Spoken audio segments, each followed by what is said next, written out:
उत्तर प्रदेश इस समय पिछले 2 दिन से एक मामला बहुत ज़्यादा तूल अखबारों में पकड़ा हुआ है। मुस्लिम समाज बड़ा भाईभेला मचा रहा है, तरह तरह के स्टेटमेंट योगी सरकार के खिलाफ आ रहे हैं और योगी सरकार को धमकियां दी जा रही हैं, ये कहते हुए कि योगी सरकार उत्तर प्रदेश में मिसयूज ऑफ पावर कर रही है। उत्तर प्रदेश सरकार को जो नहीं करना चाहिए या उत्तर प्रदेश सरकार ये नहीं कर सकती माइनॉरिटी के साथ, यानी कि मुसलमानों के साथ। उनका कहना है, जैसे उत्तर प्रदेश सुन्नी वक्फ बोर्ड का कहना है कि उत्तर प्रदेश सरकार मिसयूज़ कर रही है, हम उसके खिलाफ हाई कोर्ट जाएंगे, सुप्रीम कोर्ट जाएंगे, प्रदर्शन करेंगे और पता नहीं क्या क्या। हालांकि हम सब जानते हैं कि योगी सरकार अपने आप में एक एक्शन है। योगी जी का नाम केवल बहुत बड़ा है और योगी जी का नाम ही सफिशिएंट है। मामला मैं आपको बताता हूं कि कुछ मस्जिदें तोड़ी जा रही हैं उत्तर प्रदेश में और इस लेवल पर तोड़ी जा रही हैं कि कोई प्रोटेस्ट, कोई भीड़ तंत्र वहाँ कुछ नहीं कर पा रहा है। मुस्लिमों समाज के लोग वहाँ उस समय प्रोटेस्ट करने की कोशिश करते हैं, लेकिन सरकार एक्शन में है और वो मस्जिदों को लगातार तोड़ रही है। मामला समझने की कोशिश करते हैं कि क्या वो लीगल एक्शन है या फिर वो मिसयूज़ ऑफ पावर वाकई में है। मामला है बाराबंकी का। बाराबंकी आप जानते ही होंगे कि जिस समय उत्तर प्रदेश की राजधानी लखनऊ से गोरखपुर की तरफ, यानी कि योगी आदित्यनाथ जी के अपने होम टाउन की तरफ जाएंगे, तो सबसे पहले लखनऊ क्रॉस करते ही बाराबंकी डिस्ट्रिक्ट पड़ता है। बाराबंकी डिस्ट्रिक्ट लखनऊ का एक्सटेंशन भी कहा जाता है और बाराबंकी या लखनऊ, जहाँ जब नवाबों की का स्थान हुआ करता था, तो बाराबंकी मुख्य प्लेस हुआ करता था जहाँ मुसलमान रहते थे। आबादी के हिसाब से मुस्लिम मेजॉरिटी स्थान हुआ करता था, लेकिन पार्टीशन के बाद, जब प्रिंसली स्टेट या पार्टीशन के बाद जब यूनाइटेड प्रोविंस के मुसलमानों ने ये तय किया, हकीकत में पाकिस्तान बना था यूनाइटेड प्रोविंस के मुसलमानों के द्वारा या बिहार के मुसलमानों के द्वारा। जब यूनाइटेड प्रोविंस के मुसलमानों ने ये तय किया कि हम पाकिस्तान जाएंगे और पाकिस्तान बनेगा, तो उत्तर प्रदेश में लीगली मुस्लिम जो पाकिस्तान बन गया और पाकिस्तान में एक पार्टिकुलर लैंड मुसलमानों के लिए दे दी गई, तो फिर उनका जो स्थान अब बचा उस हिंदुस्तान के अंदर, उस पर लीगली कोई राइट नहीं बनता। अगर उनका कोई राइट बनता है तो वो पाकिस्तान की लैंड पे बनता है, क्योंकि लैंड का डिस्ट्रीब्यूशन हो गया। लेकिन या उस समय लियाकत अली और नेहरू जी का समझौता हो गया, जिसके तहत मुसलमान हिंदुस्तान में रोक लिए गए और पाकिस्तान में हिंदू रोक दिए गए। पाकिस्तान ने तो सभी स्ट्रक्चर डेमोलिश कर दिए, लेकिन हिंदुस्तान में स्ट्रक्चर डेमोलिश करने के बजाय अपीसमेंट की पॉलिसी शुरू हो गई। मामला बाराबंकी की एक मस्जिद का है। ऐसा क्लेम किया है सुन्नी वक्फ बोर्ड ने कि वो 100 साल पुरानी मस्जिद है बाराबंकी में। और राम सनेही घाट एक तहसील है, राम सनेही घाट तहसील में एसडीएम के दफ्तर के बाहर वो जगह है जहां पर एक बहुत पुरानी मस्जिद बनी हुई थी। योगी सरकार ने उसको रातों रात फोर्स लगवाकर गिरवा दिया, दिन दहाड़े उसको फोर्स लगवाकर गिरवा दिया और वहां प्रोटेस्ट करने वाले लोगों के ऊपर जो भी एक्शन लिया हो, कुछ ना कुछ एक्शन लिया और वो जगह साफ करके, पूरी साफ करके, क्लीन करके उस जगह का पोजीशन सरकार ने अपने हाथ में ले लिया। अब ये क्लेम कि वो मस्जिद 100 साल पुरानी है, सवाल ये आता है कि मस्जिद 100 साल पुरानी अगर है तो 1947 से पहले की होगी, और अगर मस्जिद 1947 के पहले की है तो उसकी उसकी एग्जिस्टेंस क्या रही, उस पर ओनरशिप का क्लेम कैसे रहा, क्योंकि इस स्थान के सभी लोग पाकिस्तान चले गए थे। बाकी जो कुछ बचे वो ये मान के चलें कि वो किराए की भूमि पर हैं या ऑन द डिस्क्रिशन और pleasure of the government of India है या उत्तर प्रदेश सरकार है। मामला, लेकिन फिर भी लीगली इस पर एक बैटल चली। मामला क्या है कि एक जगह जो एक्सटेंशन है, जो इंक्रोचमेंट है, एसडीएम का कहना है कि ये इंक्रोचमेंट है सरकारी लैंड का, इसलिए ये मस्जिद इल्लीगल थी। मैं आपको बता दूं, इल्लीगल और अनऑथराइज्ड में फ़र्क होता है। अनऑथराइज्ड वो होती है जिसके लैंड का यूज़ सरकार के रिकॉर्ड के अकॉर्डिंग नहीं होता। सपोज वो लैंड अगर कोई रेजिडेंशियल प्रॉपर्टी है तो उसमें मस्जिद नहीं बना सकते, अगर कोई एग्रीकल्चर प्रॉपर्टी है तो उस पर कंस्ट्रक्शन नहीं किया जा सकता, अगर कोई रेजिडेंशियल एरिया की प्रॉपर्टी है तो उस पर कोई कॉमर्शियल फैक्ट्रियां नहीं लगाई जा सकती। ये यूज़ ऑफ लैंड होता है। अगर आपने land as per the government records, as per the approval from the government नहीं किया तो वो अनऑथराइज कही जाती है। एक चलन हमारे यहाँ देश में चल गया है कि मुस्लिम समाज हिंदुओं के क्षेत्र में एक मकान खरीदता है, किसी भी दाम पर मकान खरीदता है, पीछे से कई मस्जिदें पैसा इकट्ठा करके उसको देती हैं, उस मकान में धीरे से वो ऊपर के फ्लोर में इबादत करने का स्थान बनाता है और मुसलमानों को बुलाना शुरू कर देता है। उसके बाद उसको मस्जिद डिक्लेयर कर दिया जाता है। मस्जिद क्यों? क्योंकि मेरा प्राइवेट प्रॉपर्टी है, मेरी प्राइवेट प्रॉपर्टी में मैं कैसे भी कोई भी बिहेवियर करूं, मैं वहां पर अगर नमाज पढ़ता हूं तो किसी को क्या दिक्कत है। हालांकि अब कानूनन आपको कोई जगह अगर रिलीजियस प्लेस डिक्लेयर करना है तो आपको सरकार से अप्रूवल लेना पड़ेगा। किसी भी रेजिडेंशियल एरिया में ऐसी कोई गतिविधि नहीं चलाई जा सकती। खैर, वो सब अनऑथराइज्ड का मामला है, लेकिन ये मामला इल्लीगल का है। इल्लीगल का मतलब ये होता है कि जो पोजीशन होल्डर है उसके पास किसी भी प्रकार का कोई राइट नहीं है।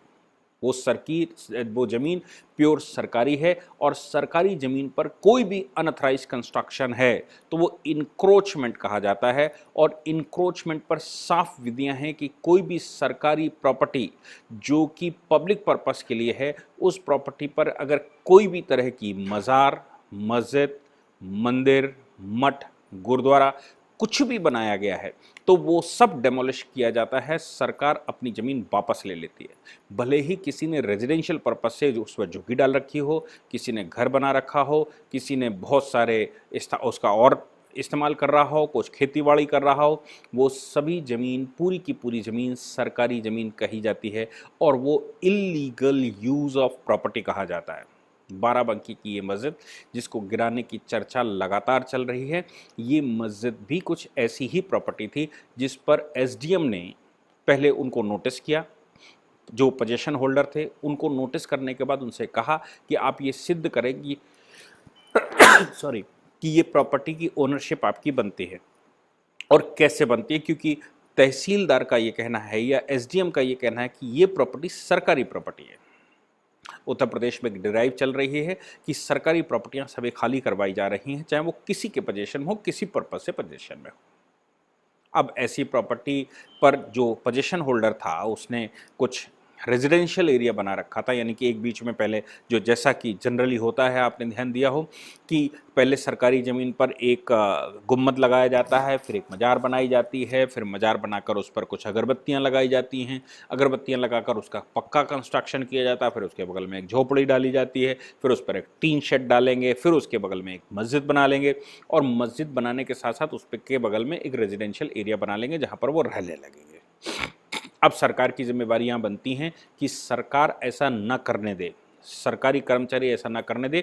सरकारी कर्मचारी अगर उसको रोकना भी चाहता है तो एक समस्या सरकारी कर्मचारी के पास ये आती है कि सरकार का क्या मूड है, वो कैसा करना चाहती है, वो उस पर क्या एक्शन लेना चाहती है। अब यहाँ पर बात ये आती है कि ये मस्जिद कभी भी बनी हो, क्लेम ये है 100 वर्ष पुरानी है, लेकिन सरकार ने जब पूछा तो जो वहाँ पर बैठे हुए थे उनके पास उसका कोई रिकॉर्ड नहीं है। उन्होंने कब परचेज़ की, उनके पोजीशन में कैसे आई, उनका क्या वहाँ उद्देश्य है, उन्होंने घर कैसे बना लिया, उन्होंने वो मस्जिद कैसे बना ली, वहाँ मज़ार कैसे बना ली, ये बहुत सारे प्रश्न पूछे गए तो उन पर कोई जवाब पार्टीज़ के पास नहीं था। सरकार के नोटिस का जवाब ना होने की वजह से उन्होंने उसको इविक्शन का ऑर्डर कर दिया एसडीएम ने कि इस ज़मीन को खाली करिए, नहीं तो हम उसको गिरा देंगे। पार्टी इस बात को लेकर लखनऊ बेंच में गई, इलाहाबाद हाई कोर्ट की, और लखनऊ बेंच में जब उन्होंने वो पिटीशन डाली तो लखनऊ बेंच ने उसमें पूरी हियरिंग करने के बाद सिर्फ एक ग्राउंड जो बताया गया कि हमारा 100 साल से इस पर है, लेकिन उसके कोई एविडेंस नहीं थे। कंस्ट्रक्शन की बात कही गई कि ये कंस्ट्रक्शन 100 साल का है, लेकिन पार्टी के पास कोई एविडेंस नहीं है। पार्टी ये कहती कि नहीं, बहुत पुराना कंस्ट्रक्शन है और हम जमाने से यहाँ पर रह रहे हैं। लखनऊ बेंच ने उसको डिसमिस कर दिया। डिसमिस करने के बाद वो फिर वापस मामला आया और फिर एसडीएम की अदालत में फिर से ये मामला अभी अप्रैल और मई के बीच का ही है। फिर एसडीएम की अदालत में मई में केस डाला गया कि भाई इसको ना खाली कीजिए। लखनऊ बेंच के डिसमिस करने के बाद एसडीएम ने फिर से उनसे कहा कि आपके पास अगर जो रिकॉर्ड्स हैं वो रिकॉर्ड हमें प्रस्तुत करिए, हम उस रिकॉर्ड को देखने के बाद निर्णय लेंगे। पार्टियों के पास इस प्रकार का कोई रिकॉर्ड नहीं था। इसके बाद एसडीएम ने भी उनकी पिटीशन को खारिज किया और आदेश दिया डिस्ट्रिक्ट मजिस्ट्रेट ने कि इस जमीन का इंक्रोचमेंट खाली करवाया जाए। इसके बाद डिस्ट्रिक्ट प्रशासन की जो तोड़ू फोड़ू टीम रहती है वो वहाँ गई। उसने पूरी ज़मीन को पोजीशन लेने की बजाय एक अच्छा काम ये किया, क्योंकि पोजीशन जब ले लेते हैं और लोगों को बाहर निकालते हैं तो भावनात्मक रूप से बड़े सारे बवाल होना शुरू हो जाते हैं। लोग कहना शुरू कर देते हैं इसमें हम 20 साल से रहते हैं, इसमें 15 साल से रहते हैं, ये ज़मीन हमारी है और ये ऐसी है, ये वैसी है। इस बात को जब वहाँ रखा गया तो इस बात का कोई प्रूफ उनके पास नहीं था। नतीजा ये निकला कि मामला खराब हो गया और उन्होंने उस जमीन को, उस प्रॉपर्टी को बना बनाया वापस लेने के बजाय उसको ये डिक्लेयर किया कि अबंडेंट प्रॉपर्टी है, सरकारी ज़मीन है, अबंडेंट है, इसको गिराया जाना चाहिए। बुलडोजर लगाकर उस ज़मीन को गिराया गया और 1-2-3 घंटे में उसको साफ़ कर दिया गया। साफ़ करने के समय पर भी बहुत सारे मुस्लिम जो उस मस्जिद के फेवर में थे, भावनात्मक रूप से कि ये मस्जिद की प्रॉपर्टी है, इस पर मस्जिद बनी हुई है, लंबे समय से मस्जिद का कंस्ट्रक्शन यहाँ पर है, इस बात से वहाँ इकट्ठे थे।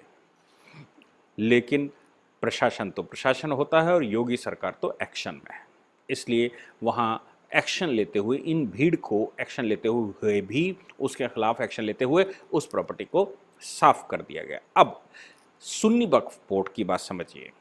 सुन्नी वक्फ बोर्ड और देश के बहुत सारे मुस्लिम स्कॉलर्स जो मुस्लिम तुष्टीकरण की राजनीति करने वाले लोग हैं, चाहे वो पॉलिटिकल पार्टियां हों या मुसलमानों के ठेकेदार कहे जाने वाले लोग, या मुसलमानों के ठेकेदार कहे जाने वाले हिंदू, या मुसलमान के ठेकेदार कहे जाने वाली पॉलिटिकल पार्टी, या जो भी, उन्होंने चिल्लाना शुरू कर दिया कि साहब ये गिराया गया। अब इस बात को सुन्नी वक्फ बोर्ड कहता है कि हमारे रजिस्टर में ये प्रॉपर्टी एक वक्फ प्रॉपर्टी चढ़ी हुई थी, क्योंकि लंबे समय से मस्जिद बनी हुई है। अब सुन्नी वक्फ बोर्ड कोई भी प्रॉपर्टी को अगर अपने रजिस्टर पर रजिस्टर कर लेगा तो क्या वो प्रॉपर्टी उनकी हो जाएगी, ये एक प्रश्न है। इस पर पीछे मुझे लगता है कि बहुत लोगों ने, डिस्टिंग्विश एडवोकेट्स ने वक्फ एक्ट का कुछ इंटरप्रिटेशन किया। शायद मैं उनको सुन रहा था, लेकिन वो इंटरप्रिटेशन कंप्लीट नहीं था। सरकार की इच्छा के बगैर कोई भी प्रॉपर्टी वक्फ की प्रॉपर्टी नहीं बन सकती। वक्फ बोर्ड केवल अपने पास एक 2 तरह के रजिस्टर होते हैं। वक्फ बोर्ड लगातार सर्वे करते हैं और वक्फ बोर्ड सरकार को क्लेम करते हैं कि ये प्रॉपर्टी वक्फ की प्रॉपर्टी डिक्लेयर कर दी जाए। जिस समय वक्फ बोर्ड ये क्लेम करता है सरकार को, तो सरकार उस पर एक कमीशन बनाती है। सरकार का एक कमीशन होता है। वो कमीशन उन प्रॉपर्टियों के सारे कागजातों का मुआयना करती है। जैसे आपने देखा होगा मौका मुआयना का कमीशन कोर्ट बिठाता है, वैसी सरकार कमीशन बिठाती है। सरकार का कमीशन अप्रूवल देता है और ये कहता है कि ये प्रॉपर्टी वाकई में वक्फ की प्रॉपर्टी है, इस पर किसी और का क्लेम नहीं है और ये सरकारी ज़मीन नहीं है, इसलिए ये प्रॉपर्टी वक्फ को दी जा सकती है। ऐसा वो कमीशन जब रिकमेंडेशन करता है तो फिर ये प्रॉपर्टी वक्फ के नाम पर चढ़ा दी जाती है और सरकारी रिकॉर्ड्स में भी ये प्रॉपर्टी पर वक्फ का नाम चढ़ जाता है। वक्फ बोर्ड के पास अगर कोई प्रॉपर्टी लिखी हुई है, उनके पास कोई लिस्ट है, तो इसका मतलब ये बिल्कुल नहीं होता कि वो प्रॉपर्टी वक्फ की प्रॉपर्टी है। वो प्रॉपर्टी, कोई भी प्रॉपर्टी वक्फ की है तो वो सरकारी रिकॉर्ड में जो म्यूनसिपालिटी का रजिस्टर रहता है या रजिस्ट्रार का ऑफिस रहता है या जो दाखिल खारिज का रजिस्टर रहता है या जो चिन्हित करने की रजिस्टर रहते हैं, उनमें उस प्रॉपर्टी के ओनर का नाम वक्फ के रूप में चढ़ाया जाए या पार्टी के रूप में चढ़ाया जाए, उस पर चढ़ाना ज़रूरी होता है। केवल वक्फ उस पर क्लेम कर सकता है। उस क्लेम का मतलब ये बिल्कुल नहीं होता कि वो प्रॉपर्टी वक्फ की है। अब ये डिपेंड करता है सरकारों पर कि सरकार ने कमीशन जो अपॉइंट किया वो कमीशन किस प्रकार का है। उस पर कमीशन जब अपॉइंट होता है तो वो तहसीलदार की रिपोर्ट लगाता है, उत्तर प्रदेश में कानूनगो की रिपोर्ट लगाता है, या नीचे लेखपाल की रिपोर्ट लगाता है। ऐसी कई लोगों की रिपोर्ट लगने के बाद कि ये प्रॉपर्टी वक्फ के इस्तेमाल में आ रही है और लंबे समय से आ रही है, इस प्रॉपर्टी पर किसी और का क्लेम नहीं है, वक्फ ने इंक्रोचमेंट नहीं कर रखा है, वक्फ ने इस पर कब्जा नहीं कर रखा है और किसी की प्रॉपर्टी नहीं, ये सब समाधान होने के बाद वक्फ को के नाम प्रॉपर्टी चढ़ाने का आदेश तहसीलदार के द्वारा दिया जाता है, तब वो प्रॉपर्टी वक्फ की ओन्ड बाई वक्फ प्रॉपर्टी या मेंटेन्ड बाई वक्फ प्रॉपर्टी कहलाती है। इसलिए ये इंक्रोचमेंट की जो प्रॉपर्टी है ये वक्फ के नाम नहीं चढ़ाई जा सकती, क्योंकि ये सरकारी प्रॉपर्टी है और सरकार को किसी भी समय 100 नहीं 500 वर्ष तक भी अगर कब्जा रहे तो भी सरकार को किसी भी समय अपनी प्रॉपर्टी खाली करवाने का अधिकार है। ये पब्लिक प्रॉपर्टी है और उत्तर प्रदेश सरकार ने वैसा ही किया। हालांकि इस पूरे प्रकरण में, ये कोई बाराबंकी के मैं अकेले प्रकरण की बात नहीं कर रहा हूँ, इस पूरे प्रकरण में राज्य में जो अधिकारी वर्ग बैठा है वो भी क्रूशियल रोल प्ले कर रहा है। जैसे मैं आपको बताऊं, अलीगढ़ का एक प्रकरण हमारे सामने आया जब हाई कोर्ट का ऑर्डर आया कि जो मस्जिदें इल्लीगल बनी हुई हैं उनको गिराया जाए। हालांकि बाराबंकी की एसडीएम का भी यही कहना है कि हाई कोर्ट के आदेश के अनुसार ही हमने इसको गिराया है, तो जो इल्लीगल कंस्ट्रक्शन है यानी कि सरकारी ज़मीन पर है उसको गिराया जाए, और जो बाकी का बनाया गया 2010 या 11 के बाद अनऑथराइज्ड उसको गिराया जाए, और इल्लीगल कभी का भी हो उसका गिराया जाए। ये सरकारी जो हाई कोर्ट का ऑर्डर था उसका इम्प्लीमेंटेशन करते हुए ही देश में प्रदेश में बहुत जगह प्रॉपर्टी गिराएंगे। इवन इलाहाबाद हाई कोर्ट के अंदर एक बनी हुई मस्जिद को भी इलाहाबाद हाई कोर्ट के डायरेक्शन पर गिराया गया। उनका कहना भी था कि मस्जिद बहुत पहले की बनी हुई है। सुप्रीम कोर्ट तक मामला गया था। सुप्रीम कोर्ट ने उस मामले में कहा था कि इल्लीगल इज इल्लीगल और इल्लीगल का कोई सरोकार नहीं हो सकता, इल्लीगल को कभी लीगल नहीं किया जा सकता। अलीगढ़ की बात मैं करता हूं तो सर्वे करने का काम प्रॉपर्टियों को कि ये प्रॉपर्टी कौन सी हैं, सर्वे करने का काम भी अलीगढ़ मुस्लिम यूनिवर्सिटी को दे दिया। अब सर्वे करने का काम अगर अलीगढ़ मुस्लिम यूनिवर्सिटी, ऐसा मेरे सुनने में आया, अगर अलीगढ़ मुस्लिम यूनिवर्सिटी को दे देंगे और वो बताएगी सर्वे करके कि ये प्रॉपर्टी वक्फ की प्रॉपर्टी हो सकती है नहीं हो सकती है, तो आप सोच सकते हैं कि अलीगढ़ मुस्लिम यूनिवर्सिटी जो देश की सबसे बड़ी ऐसी यूनिवर्सिटी है जो देश का साथ देने के बजाय वो जिना की तस्वीरों पर ज़्यादा कॉन्सेंट्रेट करती है, तो वो कैसी रिपोर्ट लगाएंगे, ये सोचने की बात है। दूसरी, मैंने एक बार पहले भी कहा था कि हमारे देश में एनिमी प्रॉपर्टी एक्ट हालांकि पास तो किया था नेहरू जी ने, लेकिन एनिमी प्रॉपर्टी पर काम अगर सही से किसी ने किया तो वो नरेंद्र मोदी सरकार ने 2014 के बाद किया, 2015 में किया। 2015 में सुप्रीम कोर्ट के डायरेक्शन पर सरकार ने प्रॉपर्टियां चिन्हित करने के लिए डिस्ट्रिक्ट मजिस्ट्रेटों को कहा। 2017 से पहले उनकी रिपोर्ट लगा दी गई। अब उत्तर प्रदेश में जहां से एक बड़ी आबादी पाकिस्तान गई, उनमें जो उस समय सरकार अखिलेश यादव की थी, तो अखिलेश यादव पूरे प्रदेश के मुख्यमंत्री बन तो जाते हैं भावनात्मक रूप से, लेकिन वो मुख्यमंत्री हकीकत में 2 ही 3 4 5 जिलों के रहते हैं। वो जिले कौन से हैं? उनका स्वयं का गृह जनपद इटावा, औरैया, मैनपुरी, फिरोजाबाद, आगरा, फर्रुखाबाद और एटा, कन्नौज। ऐसे ये 5-6 जिले जो हैं छोटे से रूरल एरिया, यहाँ के वो मुख्यमंत्री माने जाते हैं, यहीं की वो राजनीति करते हैं। आज की तारीख में कोविड में अगर वो मुख्यमंत्री होते तो शायद इन 6 जिलों की ही राजनीति कर रहे होते। इन 6 जिलों, मैंने जब वो लिस्ट देखी एनिमी प्रॉपर्टी के सर्वे की, तो इन 6-7 जिलों से एक भी नाम नहीं है एनिमी प्रॉपर्टी को लेकर, यानी कि इन क्षेत्र से कोई मुस्लिम पाकिस्तान गया ही नहीं। ऐसा अखिलेश सरकार ने 2017 में डिस्ट्रिक्ट मजिस्ट्रेटों को दबाव में लगाकर रिपोर्टें लगवा दी गई। तो एनिमी प्रॉपर्टियां सब जगह प्रदेश में खाली की जा रही हैं, लेकिन चूंकि इन जगहों पर वो कोई सर्वे ही नहीं हुआ, और सर्वे हुआ भी तो कोई प्रॉपर्टी डिक्लेयर नहीं की। जैसे मैं व्यक्तिगत रूप से जानता हूं कि सलमान खुर्शीद फर्रुखाबाद डिस्ट्रिक्ट के रहने वाले हैं। फर्रुखाबाद से उनके 3 पीढ़ियाँ, जाकिर हुसैन से लेकर जाकिर हुसैन के बाद उनके सलमान खुर्शीद के पिता, और फिर सलमान खुर्शीद, वो फर्रुखाबाद का रिप्रेजेंटेशन कर रहे हैं आज़ादी के बाद से। उनका पूरा परिवार ऐसा लोग कहते हैं। उनका पूरा परिवार, वो कई भाई थे, वो सब पाकिस्तान चला गया था, अकेला यही परिवार फर्रुखाबाद में रुक गया।